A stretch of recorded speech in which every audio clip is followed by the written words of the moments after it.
Have you ever planned your day down to the absolute unforgiving minute? Oh, to the point where it's almost an obsession. Exactly. I mean, you have rehearsed every possible variable in your head. You know exactly what you're going to say in that morning meeting, exactly which lane you need to be in to beat the morning traffic. You've essentially mentally mapped out the entire universe to your exact specifications. Right. And then you just have to stand there and watch the universe laugh as it all completely falls apart. It's, a flat tire on the highway in the rain. Or a canceled flight when you are literally already at the gate. Yeah, or just a single, unscripted, out-of-left-field question from a client that just shatters your perfectly practiced reality. And suddenly you are hit with this intensely physical, suffocating feeling of control slipping through your fingers like dry sand. And you end up staring at the ceiling at 2 in the morning, your heart racing, just wondering, why does nothing ever go my way? It's just a profoundly universal human experience. That precise, agonizing moment when the illusion of control shatters. And we are left standing there with nothing but the raw, chaotic, unpredictable reality of life. I'm Alex. And I'm Bailey. Welcome to Summary Sanctum. Today we're taking a deep dive into an incredibly transformative story found in the book When Things Don't Go Your Way by Heyman Sim. And we are going to completely unpack this narrative, right? We're breaking down 5 radical, deeply uncomfortable, but honestly life-altering shifts in perspective. Yeah, because we are not talking about minor life hacks or generic productivity tips today. We are talking about fundamental structural changes to your psychology. Changes that can completely rewrite how you face failure, how you process intense fear, and ultimately how you survive tragedy. Right. Our mission today is to walk you through this exact journey so that by the end of this deep dive, your relationship with the unexpected, with the chaotic elements of your life will be completely unrecognizable. But to really understand how to execute that transformation, we first need to introduce you to the center of this story. We really need to talk about Marcus. Yes, Marcus. Because to appreciate the distance of the journey, you kind of have to understand the extreme rigidity of his starting point. Right. Marcus is, for all intents and purposes, a guy whose entire religion is control. He doesn't just want his life to be good. He possesses this desperate biological need for it to be perfect. And I mean perfect in a way that is just utterly bone-deep exhausting to maintain. The book paints this incredibly vivid, almost stressful picture of his daily life. It really does. Yeah. I mean, Marcus is the guy whose morning coffee has to be brewed to exactly 180 degrees. Not 179. Right, which is too cold. Yeah. And not 181, which, ruins the bean profile. Exactly 180. And his morning routine is timed to the literal minute. Like, if he is presenting at work, he doesn't just review the slides. No, he rehearses the presentation 17 times in front of a mirror. He has anticipated every single question, mapped out every possible counter-argument. He's even scripted every joke. He lives in this psychological fortress where chaos is the ultimate enemy. Yeah, and extreme micromanagement is literally his only defense mechanism. He deeply believes that if he just grips the steering wheel tightly enough... His sheer force of will can force the universe to bend to his specific desires. Exactly. Which is a strategy that actually works beautifully, right up until the universe inevitably decides to remind you who is actually in charge. Because you can only optimize your life so much before entropy pays a visit. Right, and for Marcus, that reminder arrives on a seemingly normal Tuesday morning. And it triggers a cascading collapse that takes, less than 8 hours to completely dismantle his worldview. Less than 8 hours. It's the terrible Tuesday. Let's unpack this scene because it is so visceral. So Marcus has spent 3 entire weeks preparing for a pitch to a major make-or-break client. This is the big leagues. We are talking 3 solid weeks of late nights, skipped dinners, canceling on his friends. Operating on 4 hours of sleep. He has sacrificed his entire personal life on the altar of this one presentation. He knows every single data point. He is completely, undeniably ready. Right, so he walks into the boardroom wearing his best suit, projecting absolute dominance.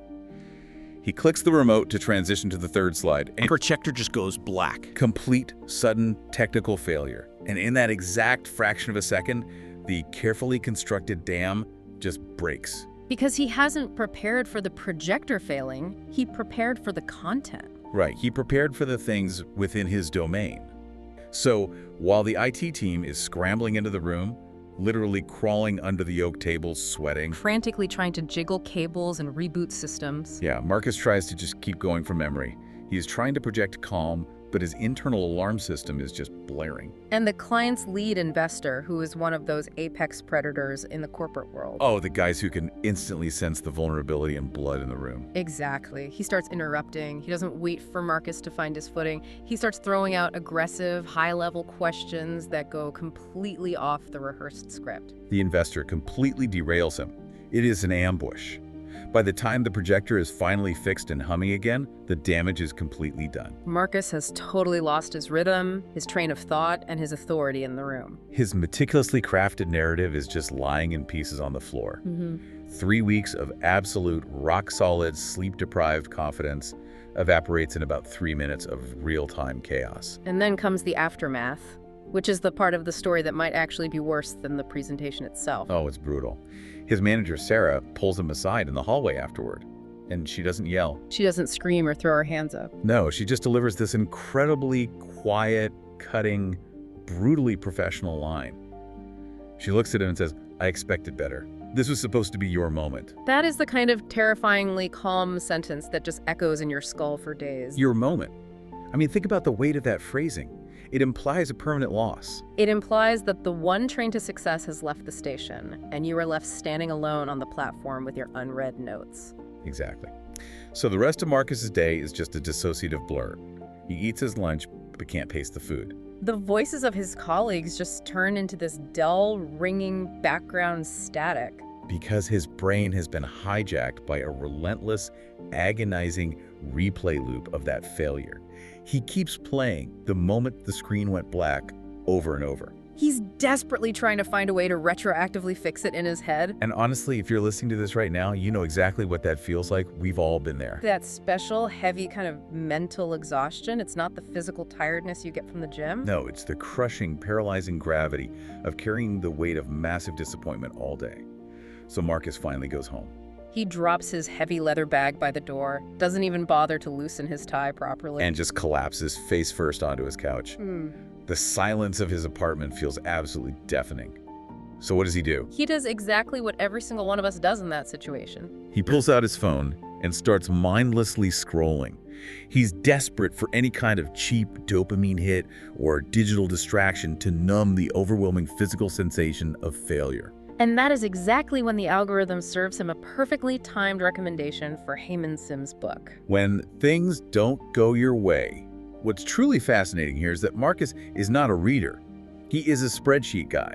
The story makes a point to note that the last book he probably finished cover to cover was back in college. Right, but there is something about that specific title hitting his retinas at that exact vulnerable moment. Have you ever experienced that strange synchronicity, where a book title crosses your path with such eerie precision that it feels like the universe is speaking directly to you? Oh, absolutely. For Marcus, it feels like someone reached directly into his chest, pulled out the exact flavor of anxiety he was suffocating under, and printed it in bold letters on a cover. So he buys it instantly, one-click checkout. He buys it, and the physical book arrives the very next day. And instead of doing his usual evening routine of obsessively checking work emails, To see if he's been fired. right, or running that presentation failure loop in his head for the 400th time, he actually makes a cup of tea. He sits down at his kitchen island, and he opens the book. And the very first line of the first chapter hits him like a physical blow to the stomach. He reads, "Embrace impermanence. Recognize that all aspects of life are transient." He actually has to stop reading, put the book down, and read it again. Everything is temporary. It is such a deceptively simple phrase. It almost borders on a cliche, right? You see it cross-stitched on pillows or on Instagram graphics. But if you actually pause the momentum of your life and really truly let the gravitational weight of that concept settle into your bones, it is completely revolutionary. Because as a species, we do not live our lives as if things are temporary. In fact, our entire psychological infrastructure is built around the desperate, clawing pursuit of permanence. We want permanent career success, permanent romantic relationships, permanent peak health. Permanent absolute control over our environment. So for someone exactly like Marcus, whose entire identity is built on manufacturing a synthetic permanence, The idea that absolutely everything is fundamentally transient feels deeply existentially threatening. it totally does. I mean, I will be completely honest. My initial reaction to reading this, and I'm sure Mark has felt exactly this way too, is massive resistance. Oh, it feels instinctively wrong to just let things end. Yeah, it feels like you are at the most incredible live concert of your life, and you are trying to hit the pause button on reality just because you love a specific chord the guitarist is playing. But if you freeze it, you literally kill the music. The song has to move to exist. Right. But at the same time, I had to push back on this philosophy for a second. Isn't accepting that everything ends kind of depressing? You mean like it drains the color out of things? Exactly. Doesn't it just drain the vibrant color out of your life if you're constantly morbidly reminding yourself that your youth, your success, your loved ones are all eventually going to vanish? It sounds like a recipe for nihilism. That is the exact psychological paradox the book anticipates and addresses. To explain the mechanism of why it isn't depressing, the story shifts to a beautiful, very grounding parable. Okay, tell me the parable. It describes a small agrarian village suffering from a terrible, catastrophic, months-long drought. The crops are turning to dust, the communal wells are scraping mud. And the villagers are absolutely terrified of starvation, naturally. Right. Every single day they wake up, look up at this mocking, cloudless blue sky, and despair. They are completely trapped in their misery. Then, a traveling monk arrives in the village. Yeah. The villagers immediately rush to him, begging for philosophical answers. They're asking what grand cosmic sin they committed to deserve this endless, permanent punishment. And what does he say? The monk looks at them and tells them something that completely confuses them. He says, "Your problem isn't that it's not raining. Your problem is that you have convinced yourselves that your suffering is permanent." Right, he asks him a profound question. Has anything in nature ever stayed the same? Exactly. He points to the world around them. The seasons transition from winter to spring. Solid mountains slowly erode into dust over millennia. Children grow out of their clothes. The drought will pass. Not because of some magical incantation, but because the fundamental physics of existence is constant change. But then he adds the real kicker, the part that addresses your question about the depression aspect. Yeah. He says, "The rain will come, but I hope you'll have learned that the joy it brings will also be temporary." And this is where we actually answer that fear of nihilism. If we connect this ancient parable to modern psychology, the book uses this incredible clarifying analogy. Life is a river. You cannot hold river water in your hands. If you plunge your hands in and grip tightly, making fists to try and capture the water. It just violently slips through your fingers, and you're left with nothing but wet, empty hands. But if you open your hands while the water is actively passing over your palms, you can feel its coolness. You can appreciate its clarity. So embracing impermanence doesn't mean giving up on joy or detaching from love. It just means softening your rigid grip. Yes, when you stop angrily demanding that a beautiful moment last forever, you free up the cognitive energy to actually experience it fully while it is happening right in front of you. It actually makes the good moments infinitely richer because you recognize on a cellular level that they are completely unrepeatable. Okay, that makes so much sense when you frame it as softening the grip rather than letting go of caring entirely. Marcus actually starts looking at his own timeline through this exact new lens. He looks backward, which is where it's always easiest to see impermanence, right? Definitely. He remembers being 16 years old and failing his driver's test because he parallel parked into a cone. Oh man, at the time, with teenage brain chemistry, that feels like an absolute, permanent, life-destroying catastrophe. He probably thought he would be a pariah forever. Exactly. But he passed the second time a month later, and now he is in his 30s and can't even remember the name of the instructor. He thinks about getting rejected from his absolute dream college. He spent weeks in his bedroom in a deep, dark depression, convinced his entire future trajectory was ruined. But that specific rejection directly led him to his second choice school, where he met his absolute best friends. And had experiences that completely shaped his adult personality. The story also brings up a much more painful example, though. Yeah, a devastating romantic breakup he went through in his mid-20s with a woman named Emily. Right. After 3 years of building a life together, she ended it, and he was completely structurally shattered. Every song on the radio, every coffee shop they used to visit physically hurt him. He truly, genuinely believed he would never feel whole or capable of love again. But time passed. The river continued to flow, whether he wanted it to or not. He slowly healed. And looking back now from a distance of years, he could finally see the glaring incompatibilities. And the deep red flags he had completely ignored because he was so desperate for permanence. Every single one of those past crises felt entirely, overwhelmingly permanent in the exact moment he was living them. And every single one of them, without exception, passed. This is exactly where we need to bring you, the person listening to this right now, into the conversation. Because it's easy to look at Marcus, but it's harder to look in the mirror. So true. Think about this as you are driving or walking or sitting at your desk. What was the massive apocalyptic world-ending crisis you faced exactly 5 years ago? Think back. The one that kept you staring at the ceiling at 3 a.m. The one that made your chest physically tight with anxiety. The one that felt absolutely, unquestionably permanent. You survived it. You navigated it. It passed into the rearview mirror. Now bring your attention forward to your current crisis, the exact thing that is knotting your stomach up today. The project, the argument, the financial stress. I want you to intentionally loosen your psychological grip on it. Just a little bit. Take a breath and acknowledge to yourself that this, right now, is just another temporary weather system passing through. It will not last forever. Literally nothing does. That realization alone is a profound unburdening, but as the book quickly points out, it is only the first step. Right, because as Marcus wakes up the next morning, he makes his coffee, and he gets distracted thinking about the book. When he takes a sip, his coffee is a little colder than his usual, strictly enforced 180 degrees. And for the very first time in years, his heart rate doesn't spike. He doesn't dump it down the sink in frustration. He simply realizes the cold coffee is temporary. His frustration sitting in morning traffic is temporary. Even the profound professional disappointment of his manager, Sarah, is temporary. But recognizing that things are temporary naturally and forcefully pushes you into the second major psychological shift the book introduces. Because if absolutely everything is fleeting, it begs a massive question. How do we treat the things we currently have while we have them? Yes, which leads us directly to the gratitude shift. And I know, believe me, I know. Gratitude is a word that has been slapped on so many inspirational pastel-colored coffee mugs and generic wellness influencer Instagram posts that it has almost completely lost its meaning. It sounds like something your grandmother tells you to do when you're complaining. Exactly. But the specific way Haymanson frames it in this story is entirely radically different. Marcus reads this line: "Shift your focus from scarcity to abundance." Now, that sounds like a bumper sticker until you read the mechanism behind it.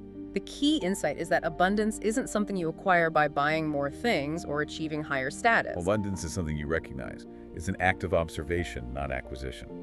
This is a fiercely crucial distinction to make, and it relies on neuroscience. Let's talk about the neuroscience, because we are fundamentally biologically wired for a phenomenon called hedonic adaptation. Hedonic adaptation is an evolutionary psychological mechanism where human beings rapidly and inevitably return to a relatively stable baseline level of happiness. Regardless of what massively positive or terribly negative events occur in their lives.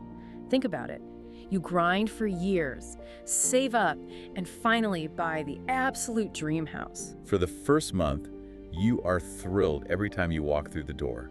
6 months later, it's just the place you store your stuff and the roof you have to fix. You get the massive, career-defining promotion, you celebrate with champagne, and literally 3 weeks later, you are bitterly complaining to your spouse about the new administrative responsibilities. We adapt. We constantly, relentlessly reset our dopamine baseline back to zero, which means if we aren't careful, we are forever trapped on a treadmill chasing the next acquisition. Falsely believing that that specific thing will finally lock in our permanent happiness. Gratitude, in the rigorous context of this story, is not just saying thanks, it is the intentional, aggressive, daily antidote to hedonic adaptation. And the book tells a story to illustrate this that just stopped Marcus cold, and honestly, when I was reading the notes for this deep dive, it stopped me right in my tracks too. It is a story about a highly successful, driven businessman. This guy has the textbook perfect life. A sprawling house, a luxury German sedan, a rock-solid, high-paying career. But he is perpetually, fundamentally dissatisfied. His morning coffee at the expensive cafe is never quite hot enough. His junior employees aren't moving fast enough. His luxury car isn't the absolute newest model year. He lives his entire existence hovering in a state of not enough. He is swimming in water and complaining that he's thirsty. Then, one random Tuesday morning, he wakes up, tries to swing his legs out of bed, and he can't move them. He has suffered a severe out-of-the-blue spinal stroke. He is instantly paralyzed from the waist down. The absolute breathtaking suddenness of that loss is terrifying. It bypasses all our defenses because it proves that the floor we stand on can vanish in a millisecond. Exactly, the floor just drops out. And lying there in that sterile hospital bed, hooked up to monitors, every single one of those daily, petty complaints just instantly, permanently evaporates. He looks up at his wife, who is sitting in the plastic chair crying, and he says something that haunts me. What does he say? He says, "I spent the last 30 years complaining every time I had to walk up the stairs at the office or at home. And right now, in this exact moment, I would happily give every single thing I own, all the money in the accounts, the cars and the massive house, just for the ability to take one single painful step up a staircase." Oh, wow. It forces an incredibly brutal, unsparing reevaluation of what we consider to be guaranteed. Because we all do this. We treat our cardiovascular health, our baseline mobility, the presence of our loved ones, and even the frustrating jobs that pay our rent as permanent, unshakable fixtures of our reality. We just assume the physical floor will always be there to meet our feet when we put them down in the morning.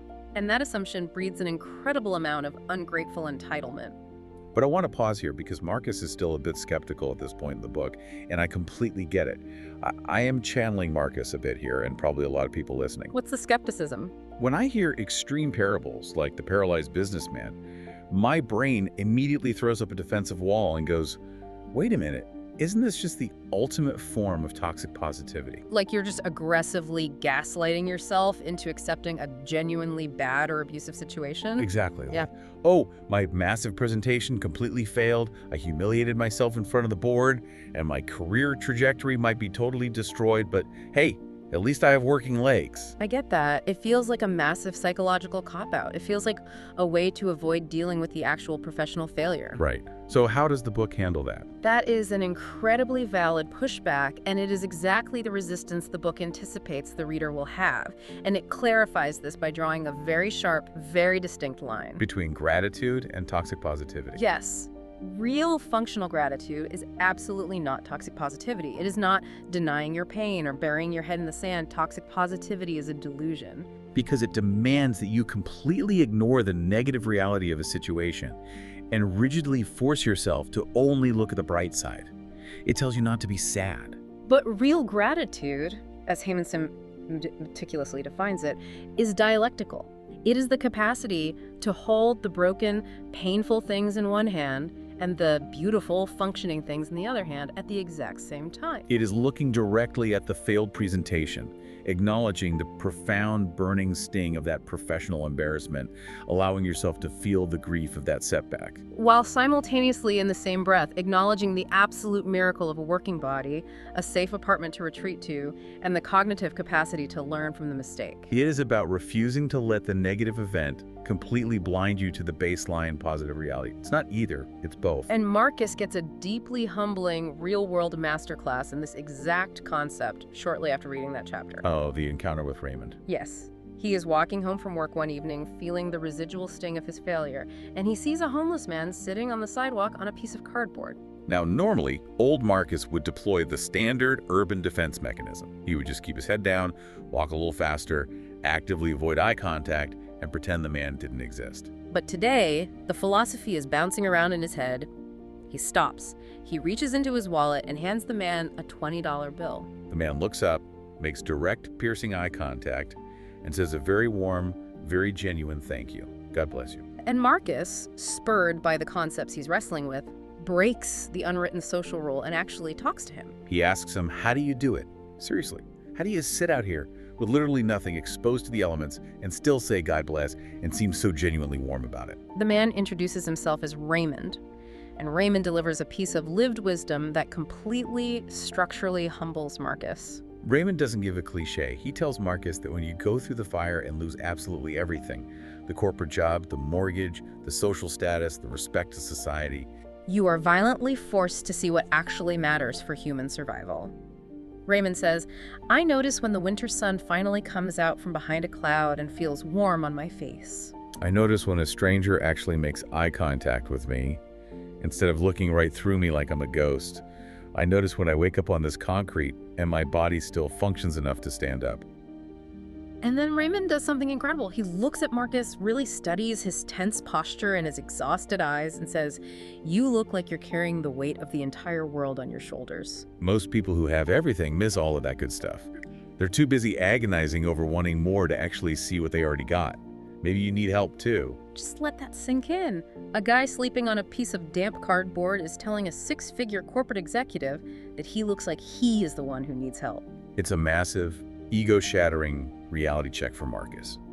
He walks the rest of the way home, realizing that he has been living his entire life swimming in an ocean of absolute abundance, but he has been actively drowning in a mindset of extreme scarcity. So he gets back to his apartment and he decides to actually do the work. He doesn't just read the book and put it on a shelf to feel smart, he implements it. He starts a specific practice called the loss meditation, which sounds simple, but is incredibly intense. It is intensely psychological. It actually derives from an ancient Stoic practice called premeditatio malorum, the premeditation of evils. Walk us through exactly how Marcus executes this in his apartment. So Marcus sits alone in his quiet apartment, turns off his phone, closes his eyes, and actively, vividly forces his brain to imagine losing the specific things he takes as absolute guarantees. He starts with his vision, right? Yes, he imagines losing his sight entirely. Not just a blurry moment, but true, permanent darkness. He imagines never seeing a vibrant sunset again, never being able to look at his aging parents' faces, never being able to read the words in a book. He sits in that darkness and actually lets the heavy, terrifying grief of that imagined loss wash completely over his nervous system. And then, after a few minutes, he opens his eyes. And the sudden surge of adrenaline and profound relief he feels, just seeing the mundane spine of a book on his shelf or the soft yellow light spilling from his desk lamp, is completely overwhelming. He does it again with his hearing. He imagines absolute, permanent silence. He does it with his mobility. By the end of this exercise, he is sitting on his couch, literally in tears, just staring at the walls of his small, ordinary apartment, completely emotionally overwhelmed by this staggering miracle of his own mundane reality. And doing this somatic, physical exercise fundamentally changes how he approaches journaling, because the rule for his new gratitude journal becomes ironclad. Absolutely no generic entries allowed. You cannot write down, "I am grateful for my health." Because as the book explains, health is an abstract conceptual word. The human brain does not attach dopamine to abstract concepts. You have to write something granular. You have to write, "I am grateful that my lungs effortlessly pulled in oxygen today and that I could climb the 3 flights of subway stairs without my knees hurting." You don't just write, "I'm grateful for my family." You write, "I am grateful for the specific, weird, snorting way my sister laughed at my terrible joke on the phone yesterday." Hyper-specific, granular gratitude isn't just a writing exercise. It is literally neuroplasticity in action. It physically rewires the neural pathways in the brain. You are training your reticular activating system to act like a highly tuned metal detector, scanning your environment for positive micro moments in real time. Which means we have to bring this directly to you, listening right now. Just stop thinking about Marcus for a second. Take a look around wherever you physically are right now. Are you listening in your car on a commute? In your kitchen making dinner? Sitting at your desk staring at a spreadsheet? Look at something in your immediate physical vicinity that you are currently treating as an absolute boring guarantee. Something you would desperately, weeping on the floor desperately, miss if it vanished tomorrow morning. Is it a working vehicle that effortlessly transports you from point A to point B? Is it a job that, yes, maybe frustrates you to no end, but reliably deposits money to keep a roof over your head? Is it a messy, chaotic living room that is only messy because you have living, breathing children creating that chaos? Find that thing. Look at it. Recognize it. Feel the profound, heavy weight of simply having it. Because taking the time to feel that specific gravity brings a profound sense of peace. It regulates your nervous system and centers you in the present moment. But, and this is a massive structural transition in the philosophy of the story piece, is absolutely not the same thing as progress. No, it's not. You can sit cross-legged in your apartment feeling blissfully, radiantly grateful for your indoor plumbing and your functioning eyesight until the end of time. But if you actually want to grow, if you want to evolve beyond your current limitations, you cannot stay in that room. To grow, Marcus realizes he has to step out of this newly constructed sanctuary of peace and actively, voluntarily step straight into fear. This brings us to the third radical shift we are exploring, navigating the discomfort zone. And this is exactly where the theoretical philosophy gets tested by brutal reality. because the universe, or in this specific case his manager Sarah, comes back knocking on his door. Sarah pulls him into a sterile glass conference room and says, "Good news, the client wants a do-over." They are giving us a rare second chance, but the stakes are higher. This time, it's not just the lead investor you're pitching to, it's the entire executive board of directors. You have exactly 2 weeks. And Marcus, despite what happened last time, you are leading the pitch again. Now, the old Marcus, the control freak from a week ago, would have immediately spiraled into a full-blown panic attack. The immense pressure, the fresh trauma of his recent, highly public failure, the absolute terror of disappointing his boss and his team a second time. It would have crushed him. He would have found an excuse to back out. But the new Marcus, the one who has been actively rewiring his neural pathways, takes a deep, regulating breath, looks Sarah in the eye, and simply accepts. He is able to accept that terrifying challenge because he has just finished reading the chapter on discomfort. The core psychological lesson here is incredibly blunt, almost abrasive. Growth and comfort cannot coexist in the same space. It is a biological and psychological impossibility. As humans, we spend our entire adult lives trying to build a fortified castle of comfort. We buy the most comfortable ergonomic chairs, we establish rigid, comfortable daily routines. We surround ourselves with friends who validate our comfortable opinions. We basically engineer friction out of our lives. But the book brutally explains that discomfort is not a flashing red warning sign that you are doing something wrong or dangerous. Discomfort is the mandatory toll you have to pay to do something meaningful. It is the prerequisite for evolution. I absolutely love the specific story the book uses to illustrate this point. The mountaineer parable, right? Yes. There is a parable about a young man who decides he wants to be a master mountaineer. So he goes to the expensive outdoor store and buys all the absolute best, top-of-the-line gear. He buys the thermal boots, the titanium carabiners, the weatherproof jacket. He sits at home and reads every single technical manual on ice climbing. He studies knot tying in his living room until his fingers bleed. He prepares endlessly, but he never actually climbs a mountain. He just stands at the base of the peak, looking up at the terrifying, jagged rocks, completely paralyzed by anxiety. An old, weather-beaten, experienced guide walks past and asks the young man why he isn't starting his ascent. And the young man replies, "I'm just waiting until I feel completely ready. I'm waiting for this awful, nervous feeling in my stomach to go away so I can climb safely." And the old guide looks at him, shakes his head, and says, "That nervousness isn't a sign that you're not ready. It is the biological sign that you are exactly where you need to be." You will never feel ready to do something hard. The only way through the fear is straight through it. It highlights a massive fundamental misunderstanding we have about the sensation of fear. When our autonomic nervous system kicks in, when our palms sweat, our heart races, our stomach drops, our modern brain interprets that physiological response as a stop sign. We think fear means stop, you are in mortal danger.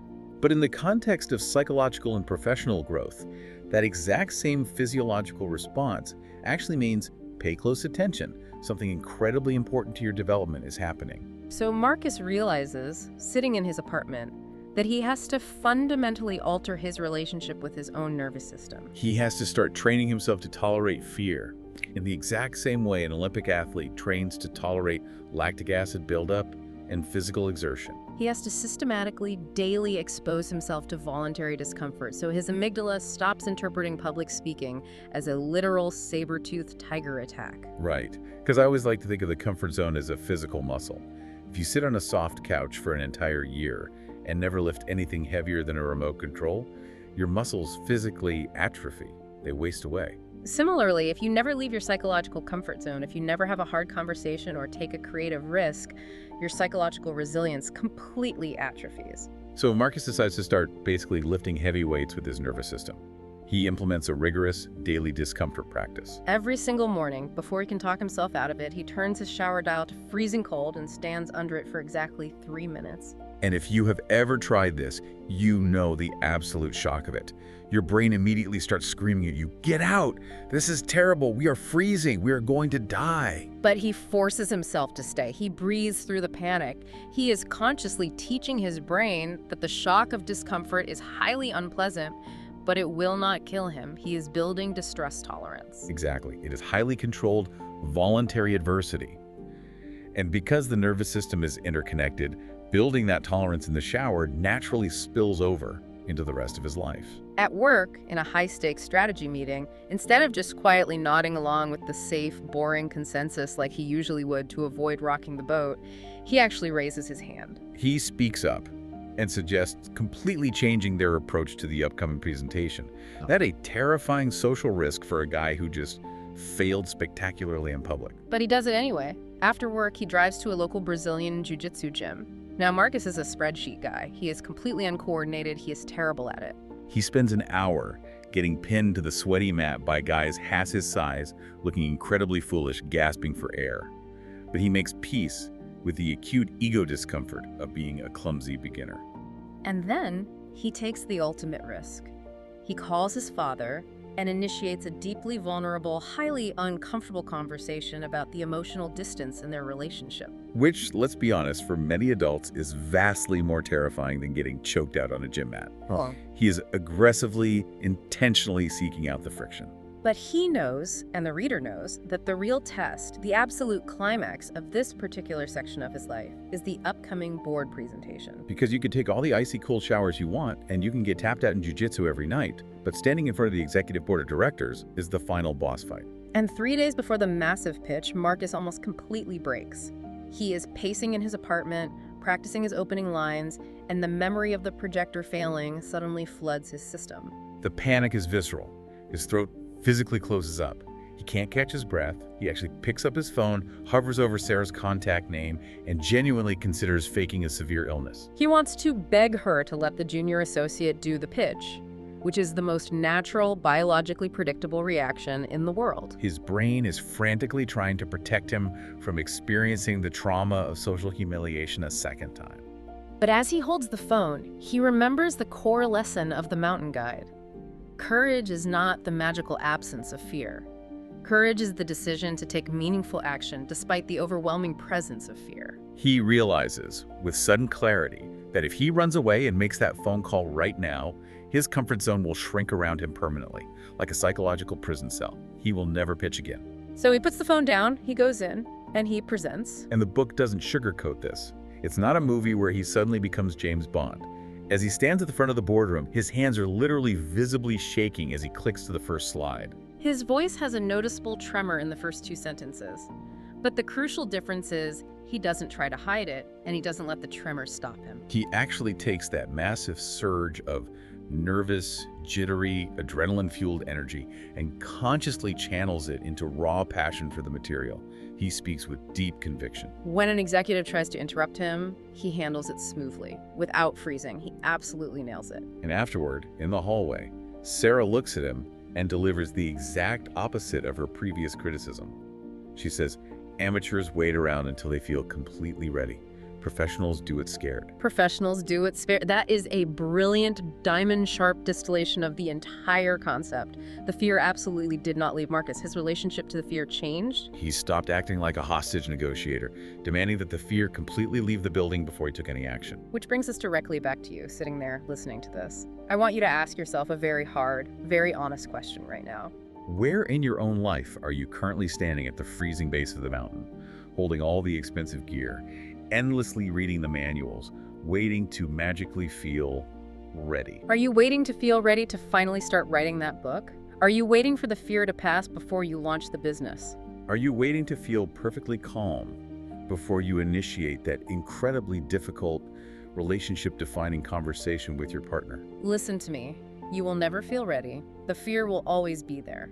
So what is one tiny, uncomfortable, friction-filled thing you can do today? Turn the shower to cold for 60 seconds.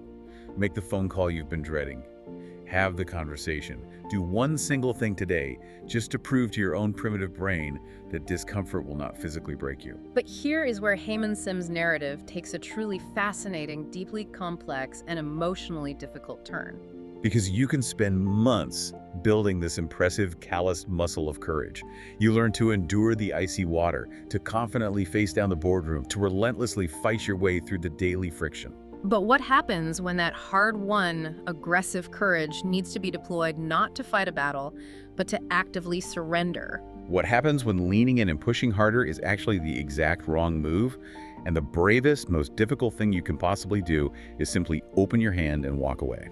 This profound paradox leads us to the fourth major shift, the art of release. And man, this is such a painful, whiplash-inducing pivot in the story, because Marcus is riding an absolute high. He nailed the executive presentation, he's feeling incredibly courageous, he's doing the internal work, he feels unstoppable. He has spent the last 6 grueling months pouring his absolute soul, his evenings, his weekends, into a massive, innovative undertaking at the company called Project Apex.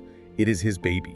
It is his undeniable masterpiece. He has dangerously attached his entire professional identity, his fragile ego, and his core sense of self-worth to the success of this one project. And then, on a random Thursday, Sarah calls him into her office, closes the blinds, and drops a bomb.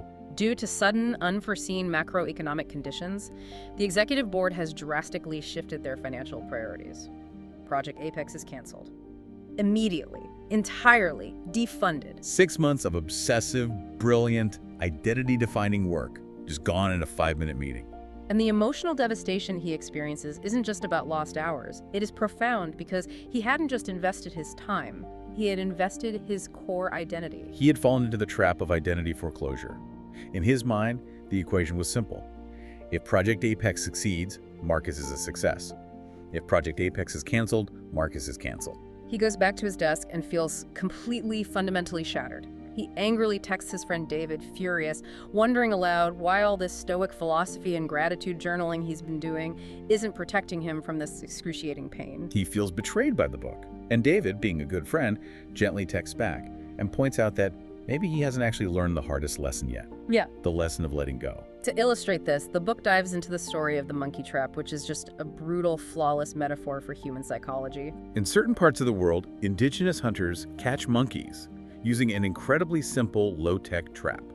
They take a heavy clay jar with a wide base but a very narrow neck, and they drop a sweet piece of fruit inside it. A monkey comes swinging along, smells the fruit, reaches its open hand down through the narrow neck, and grabs the treat. But the moment it makes a tight fist to hold the fruit, its hand becomes too wide to pull back through the narrow opening. The monkey is completely stuck. But here's the genius of the metaphor. The trap isn't the physical jar. The jar is just a harmless piece of clay sitting on the jungle floor. The trap is the monkey's absolute, stubborn refusal to let go of the treat. If it just relaxes its muscles and opens its hand, it is completely, instantly free to run away. But it won't. It will sit there screaming in panic, desperately holding on to the very thing that is trapping it, till the hunter casually walks up and captures it. We hear that story, we look at the hypothetical monkey, and from our vantage point we think, how incredibly foolish, just drop the fruit. Yet, as sophisticated humans, we do exactly the same thing, just with abstract concepts instead of fruit. The book highlights other deeply relatable examples of this psychological death grip, which we call the sunk cost fallacy. It tells a heartbreaking story of a woman who spends years, exhaustingly, single-handedly caring for her mother, who has severe advancing dementia. The woman is burning out, her own health is failing, her marriage is crumbling, friends constantly urge her to hire professional in-home help or consider a memory care facility. But she fiercely refuses, claiming she simply cannot abandon her mother. Finally, a perceptive therapist asks her a devastating question. Are you holding on to this impossible burden because it is genuinely medically best for your mom's care, or are you holding on because you simply cannot let go of your own identity as the heroic martyr daughter? Who are you if you aren't the one sacrificing absolutely everything? She was desperately holding on to a self-sacrificing identity that was actively destroying her own life, expertly disguised as noble duty. And Marcus, reading this, immediately sees this exact mechanism operating in his own personal life, completely outside of the Project Apex disaster. He is scrolling through social media late one night, and he sees a newly posted engagement photo of his ex-girlfriend, Emily. The same Emily who broke his heart 3 years ago. Now, the old Marcus would have instantly spiraled into a toxic cocktail of jealousy, bitterness, and self-pity. He would have stalked her profile for hours. But equipped with the monkey trap metaphor, he realizes, staring at the glowing screen, that he has been clutching a cozy victim narrative for 3 solid years. He has been holding on to the ghost of that relationship, nursing the anger, obsessing over the what-ifs so tightly that his emotional fist has been permanently stuck in the jar. He hasn't allowed himself to genuinely date or move on because he simply refused to open his hand and let the past be the past. No, I can practically hear the loud cultural pushback coming from the listener right now because we live in a society that preaches the exact opposite. Oh, absolutely. The modern hustle culture we all swim in constantly screams at us through podcasts and motivational videos. Never give up. Winners never quit, and quitters never win. Relentless persistence is everything. Our society deeply romanticizes the image of the entrepreneur or the athlete holding on until their knuckles physically bleed. So when a book or a philosopher tells you to let it go or surrender, it is incredibly easy for an ambitious person to interpret that as a polite, philosophical, weak way of saying, you failed, you don't have what it takes, so just give up and go home. Yes, the fear of quitting is massive. But the book offers a profoundly beautiful counter-argument by using a very simple and natural analogy. Think about a massive oak tree in late autumn. As the temperature drops and winter approaches, the tree begins to drop its leaves. Now, the tree doesn't drop its leaves because those leaves didn't matter. It doesn't drop them because it failed at growing them, or because it lacks resilience, or because it is lazily giving up on being a tree. It drops them because holding onto those broad leaves through the freezing ice and snow of winter would literally kill the entire organism. The tree wisely withdraws its vital energy back into its deep roots, specifically to survive the harsh season. Releasing is not giving up. Releasing is an act of profound self-preservation. It is the conscious act of making space for the next season of growth. That reframing is just beautiful. It takes the shame out of surrender. And Marcus, to his credit, doesn't just ponder this tree analogy abstractly. He ritualizes it to make it real for his brain. He sits at his desk and actually writes a physical letter to the canceled Project Apex. He doesn't write an angry rant. He actually writes a letter of profound gratitude. He writes, "Thank you for forcing me to learn those complex technical skills. Thank you for showing me that I actually have the capacity to lead a large team under pressure. But my ultimate worth as a human being is not dictated by my corporate productivity." And then he takes a match, stands over his porcelain kitchen sink, and actually burns the letter. He physically watches the paper curl turn to ash and wash down the drain. It is a somatic release. Later that night, he also writes a deeply honest, forgiving note to Emily. He doesn't mail it or text it to her because, as the book notes, that would be weird boundary crossing and completely misses the point. Right, but he writes it to officially, tangibly let the ghost go. He consciously opens his fist. He pulls his hand out of the clay jar. It is an active, deeply intentional process of psychological unburdening, which brings us, once again, directly to you, the listener. What in your life are you currently gripping so tightly, so desperately, that it has actually become a trap? Is it a creative project or a business venture that has clearly, undeniably run its course, but you refuse to accept the sunk cost? Is it a deep, calcified resentment toward a parent or a former friend that you replay in your head every single day? Is it an outdated version of your own identity? Maybe the party guy or the straight-A perfectionist or the martyr that you have clearly outgrown, but you are still wearing it every day like a heavy, suffocating wool coat in the middle of summer. What would actually happen to you if you just stopped fighting, took a deep breath, opened your hand, and just let the fruit fall? It's an absolutely terrifying question to confront. But here's where we hit the absolute climax of this narrative. Because as powerful, as poetic, and as challenging as all of these lessons are, embracing impermanence, practicing granular gratitude, systematically exposing yourself to discomfort, and gracefully releasing your ego, there's a massive cavernous difference between practicing these elegant philosophies on a canceled corporate project or a 3-year-old breakup and trying to apply them when the universe decides to drop a literal anvil on your head. This brings us to the absolute darkest, most terrifying, most critical point of Marcus's entire journey, the crucible, the alchemy of adversity. Because everything Marcus has learned up to this exact point feels relatively manageable, because it has been mostly internal, ego-driven, or professional friction. It is controlled stress. But real, chaotic, life-altering tragedy does not respect your personal growth schedule. It doesn't care about your gratitude journal.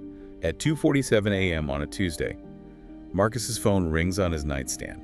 It is the dreaded, heart-stopping middle-of-the-night call from his mother. His father, who was perfectly healthy at dinner, has suffered a massive, severe stroke in his sleep. Marcus throws on his clothes, rushes through empty city streets to the hospital, and the next 72 hours are a terrifying, agonizing, sleep-deprived blur of glaring ICU lights, doctors with grim, exhausted faces, the rhythmic beeping of ventilators, and the sharp smell of antiseptic. His father miraculously survives the initial trauma, but the damage is extensive. He is left with severe partial paralysis on his right side and profound aphasia.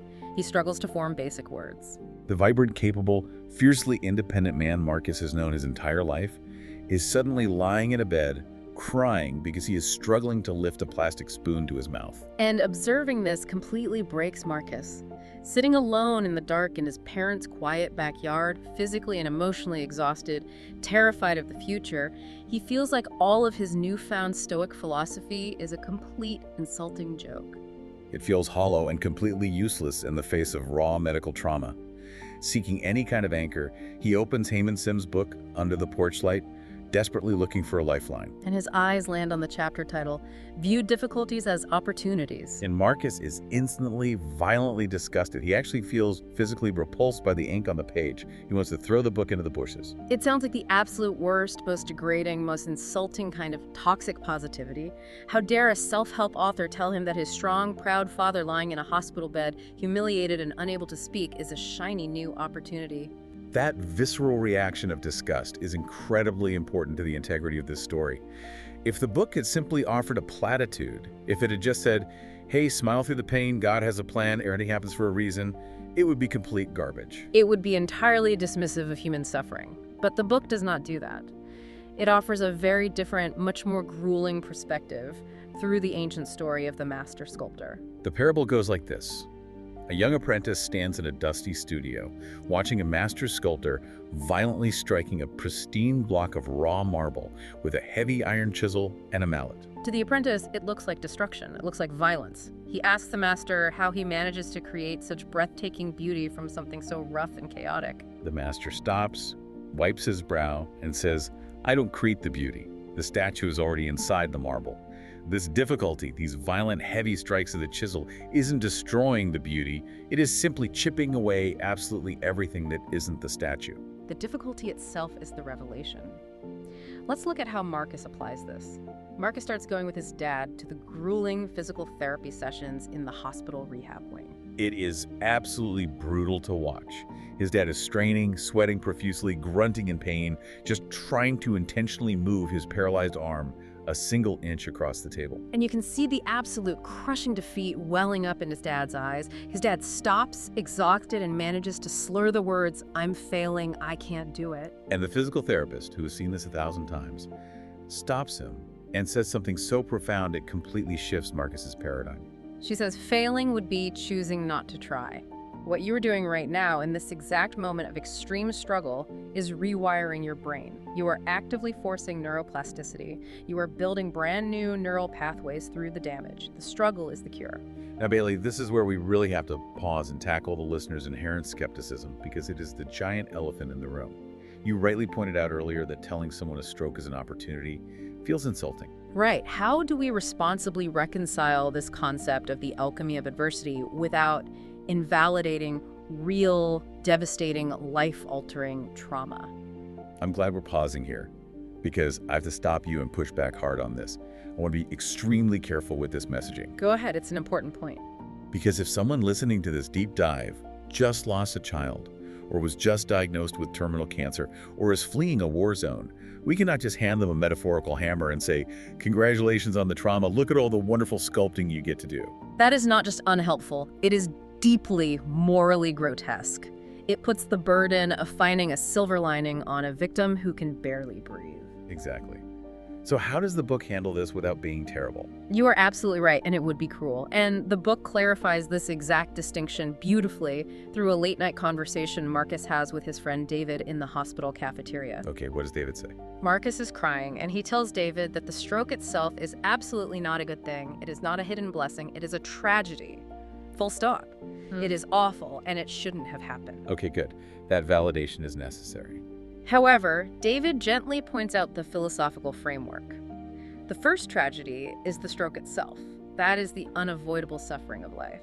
But the second tragedy, the entirely avoidable tragedy, would be going through all of that unimaginable hell, enduring all of that agonizing pain, and actively choosing to learn absolutely nothing from it. Oh, wow. The alchemy of adversity absolutely does not mean pretending the bad thing is actually good. It means you fiercely, stubbornly refuse to let the bad thing be meaningless. You force the tragedy to yield wisdom. You extract value from the suffering as an act of defiance. You force the marble to reveal the statue. And as Marcus dries his tears and starts to look closely at the rubble of this family crisis, he actually starts to see the specific revelations that Chisel has uncovered. The violent strike of the stroke has chipped away the superficial, annoying layers of his family dynamic. For his entire life, he always looked down on his sister, Maya. He thought she was a scattered, disorganized, flaky mess who couldn't balance a checkbook. But in the intense, high-stakes crucible of the ICU, Maya suddenly emerges as a brilliant, hyper-competent crisis manager. She handles the doctors, navigates the labyrinth of insurance paperwork, and organizes the family shifts with military precision. He always viewed his mother as a delicate, fragile woman who needed to be protected. But he watches her handle the grueling, physical, deeply unglamorous reality of changing bedpans and bathing her husband with unbelievable stoic toughness and endless grace. And perhaps most importantly, Marcus learns something profound about his own marble. He realizes that his lifelong obsession with perfectionism, his desperate need to be the smartest guy in the room who has all the immediate answers, is completely, utterly useless in a hospital room. His dad doesn't need him to be perfect or have a flawlessly rehearsed spreadsheet of recovery odds. His dad just needs him to be present. He just needs Marcus to sit in the uncomfortable silence and hold his good hand. The extreme difficulty of the situation violently stripped away all of Marcus's ego, all the corporate noise, and created the quiet space for the absolute deepest, most authentic emotional connection his family had ever experienced. They are sitting in the dark, yes, but their eyes have finally adjusted to the lack of light, and they can see each other clearly for the very first time. So the actionable structural takeaway here for the listener is a fundamental shift in how you question your reality. When you are inevitably faced with a severe crisis, a brutal divorce, a terrifying medical diagnosis, a sudden bankruptcy, your biological default question will always be, why is this happening to me? It's a completely natural human question, but it is a psychological dead end. You will never find a satisfactory answer, and asking it only leads down a spiral into bitterness, resentment, and a permanent identity of victimhood. The radical shift is to force yourself, even through tears, to ask, what is this teaching me? Even if it's teaching you something brutal about your own limits, or the terrifying fragility of the human body, or who your real friends are when the money runs out. Why is this happening to me? Leads inevitably to despair. What is this teaching me? Leads directly to transformation. But the journey doesn't end with internal transformation, because true, deep transformation cannot permanently remain isolated within one person. It is exactly like a cup slowly filling with water under a faucet. Eventually, inevitably, it must overflow its brim. If you do all this intense internal work, read all the books, do all the journaling, and face all the adversity, just to make yourself feel a little more peaceful in your apartment, it's a bit solipsistic. It's almost selfish. This brings us to the sixth and final shift of the deep dive. Share your light. The ripple effect. The profound sociological realization that once you genuinely change your internal posture, your change naturally, effortlessly spills over and alters the entire ecosystem around you. The final chapter Marcus reads is completely dedicated to this concept. But I love that the instruction isn't to suddenly become a guru or a preacher. It's not about standing on a soapbox, starting a channel, and telling everyone else how they are living incorrectly. It is about sharing your light simply by living it out loud. Marcus realizes he wants to give back. He wants to externalize this energy. So he goes back to that specific street corner to find Raymond, the homeless man who sparked his initial gratitude shift weeks ago. He finds him, but he doesn't just hand him a $20 bill to assuage his own guilt this time. He crouches down, looks him in the eye, and asks, "How can I actually help you? What do you need?" And Raymond, showing incredible grace, points him to a local community shelter a few blocks away that desperately needs volunteers just to sit and talk with the residents. Notice exactly what Raymond tells him to do. He doesn't tell Marcus to go fix people. He doesn't tell him to go solve their financial problems or preach to them. He just says to sit with them. So Marcus starts volunteering his Thursday nights. Yeah. He meets a young guy there named Jake, who has been out of work for 2 solid years. Jake is deeply, chronically depressed, staring at the floor, absolutely convinced he is permanently broken and unemployable. No, Marcus doesn't hit Jake with a perfectly memorized list of bullet points from a self-help book. He doesn't arrogantly tell Jake to start taking 3-minute cold showers to cure his depression. Marcus just sits down next to him with a bad cup of coffee and shares his own authentic, messy struggles.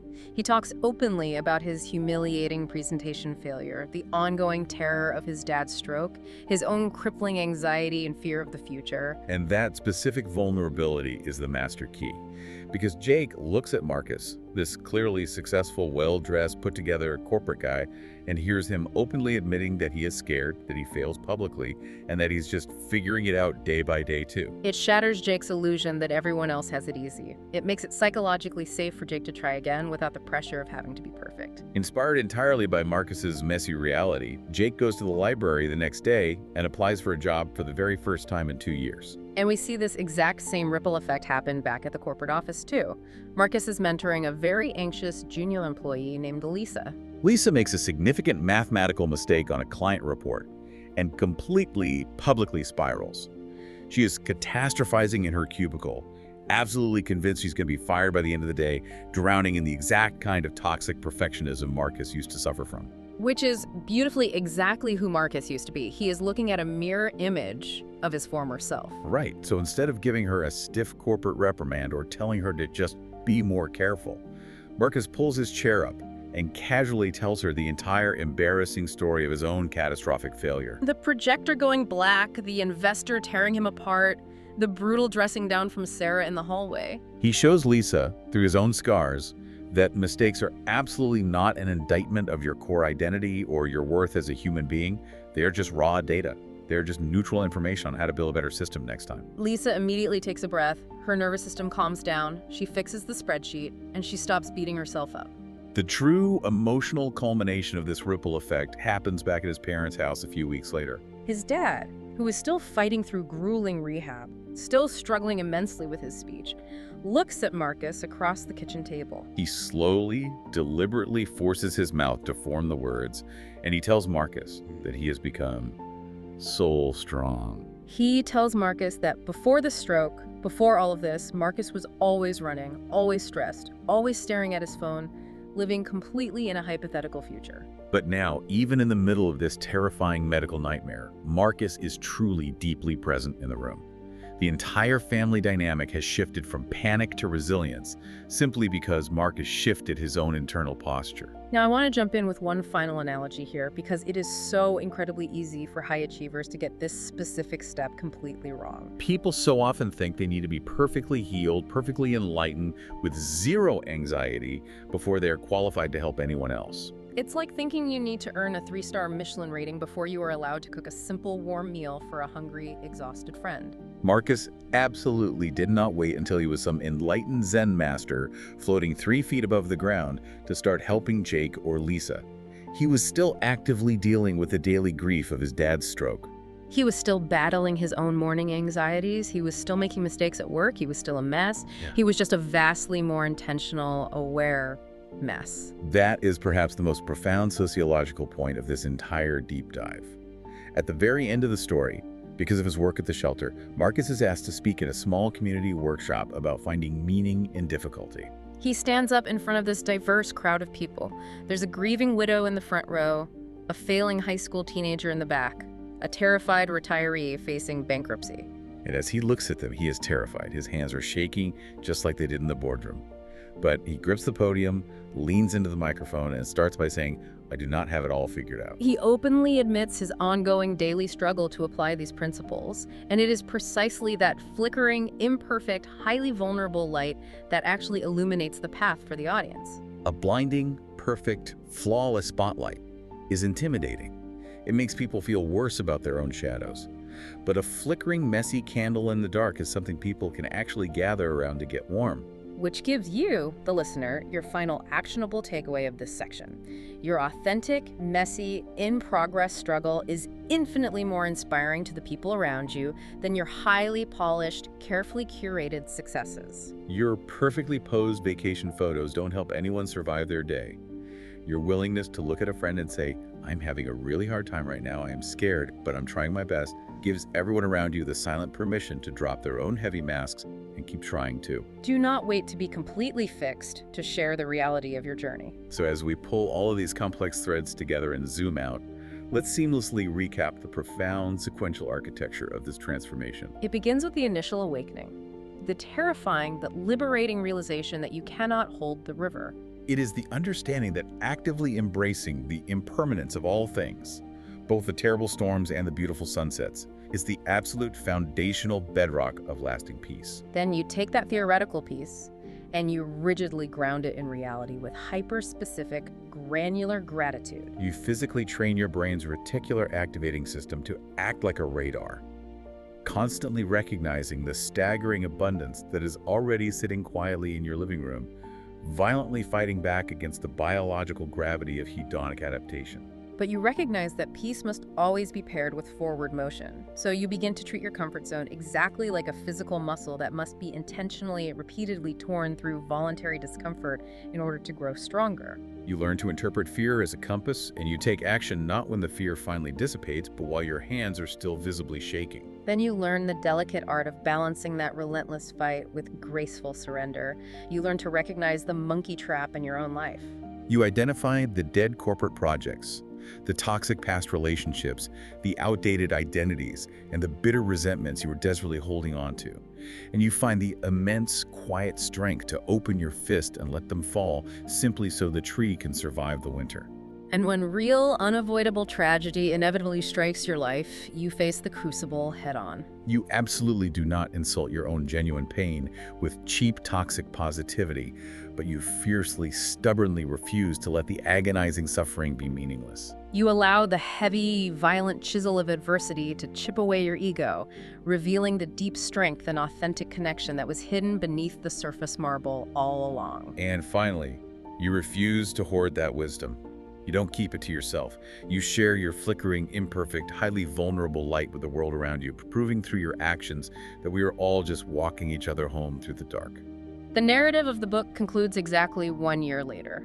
Marcus has taken his journals and actually written a book about his grueling experiences. He dedicates the opening page to his dad, who is still fighting in rehab, to Raymond, the homeless man who changed his perspective, and to absolutely anyone who feels like life just isn't going their way. He realizes, staring at the finished manuscript, that the ultimate lasting freedom he was searching for wasn't learning how to forcefully manipulate life to go his way. True freedom was learning how to fluidly, gracefully walk the exact way life goes. And that profound realization leaves us with one final, lingering, slightly provocative question for you to mull over as you unplug from this deep dive and go about the rest of your day. I want you to close your eyes for a second, if you safely can, and think about the absolute biggest, most frustrating, most immovable obstacle sitting right smack in the middle of your life today. The one specific thing making you clench your jaw, lose sleep, and say, things just aren't going my way. Think about it. Visualize it. Got it. Now ask yourself, what if that obstacle isn't actually in your way? What if that specific obstacle is the way? What if that exact, deeply frustrating, highly painful thing is the precise, heavy chisel that the universe is using to reveal the person you are actually about to become? Thank you so much for joining us on this incredible journey through the book. We are Summary Sanctum, and this has been our deep dive into the mechanics of resilience and perspective. Keep your eyes wide open, keep your hands unclenched. And we will catch you on the next one.